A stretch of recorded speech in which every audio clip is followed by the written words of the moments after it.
Last time we spoke about a rather controversial subject, the entire social justice debate.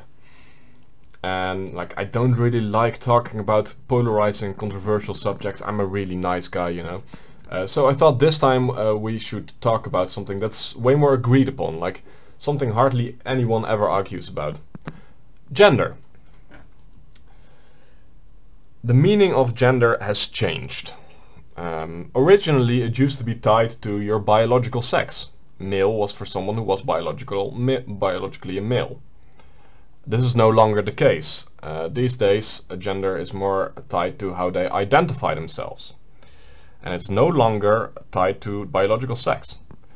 This definition change is not up for debate. I know a lot of people don't like it and they still pretend like the original meaning is the actual meaning. You can have different opinions on that, obviously. However, the definition change is official. There's nothing you can do about it. It's the official definition. There are some problems with this new definition though. For one, it has become entirely subjective what gender actually means, and by extension how many genders actually exist.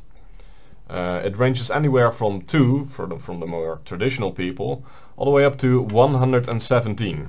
Probably more, but that's the highest definite number I've found so far, and it's on this support page for gender fluid people I stumbled across. It has 117 different genders listed. These genders are not the most definitive. Let's just keep it at that. For example, let's find a fun one.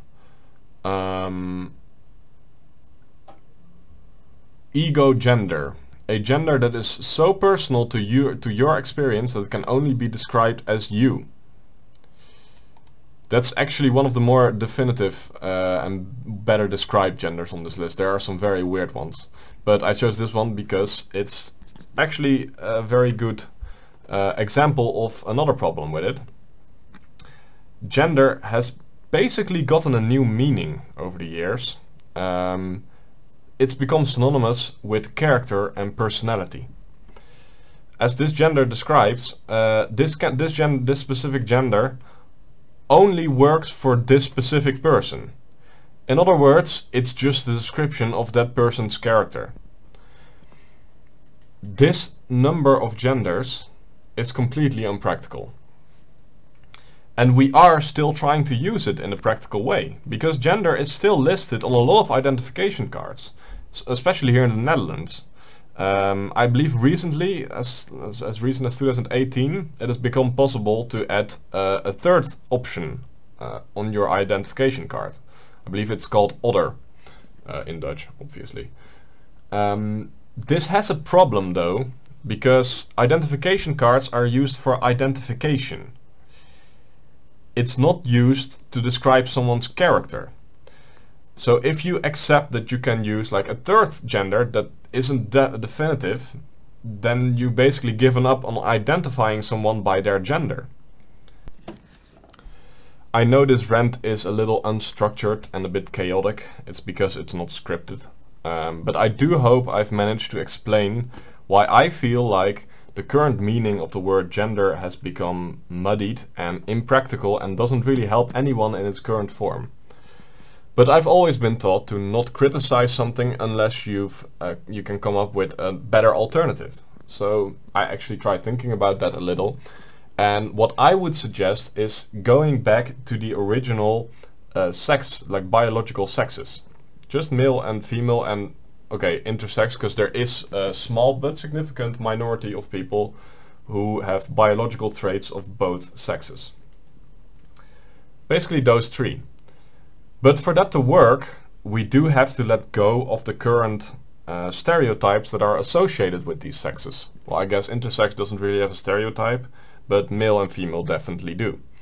So, for example, if I am a man biologically, but I like wearing dresses and making wearing makeup and having long hair, whatever I want to do that doesn't fit in the current male masculine stereotype, we should stop judging that. Like, obviously that's a very long process, but that is the ideal in my eyes.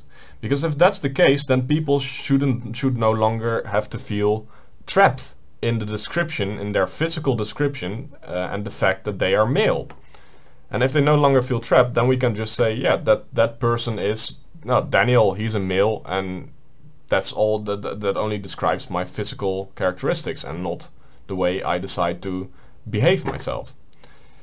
If we do that, then I don't think the entire gender thing is needed, and I also don't think people have to feel trapped in their physical characteristics. Transsexuals are a very different story. They don't necessarily feel like they don't belong in their gender, they feel like they don't belong in their biological sex. And that, well, problem, I don't want to call it a problem, but that thing is not solved with my solution. I'm well aware of that. Even if the male stereotype doesn't exist anymore, that doesn't mean people won't feel trapped in their biological body. But that's a very different story for another time. And I do hope that this solution, and I realize the world isn't going to change just because some random Dutch asshole on the YouTube said something about it, but in theory I think that solution would definitely be able to help. Because the way it is right now, it just, like, on one side it's completely subjective, and on the other side it also, like, it attracts ridicule. Like this list we're looking at right now, this really gives people who have actual gender problems a very bad name. Let's see if we can find another fun one. Delicia gender, from the Latin word delicia, meaning favorite, meaning the feeling of having more than one simultaneous gender, yet preferring one that fits better. Like, if I were someone who had serious problems with my gender, I would be very offended by this list, which is quite ironic. Anyway, I hope I haven't pissed off too many people with this. In all likelihood I will have, because it's basically impossible to talk about this subject without pissing someone off. But I hope at least I made myself a little clear about the subject, and it was at least a little amusing. Here's hoping for that. Anyway, have a nice day, and thanks for watching.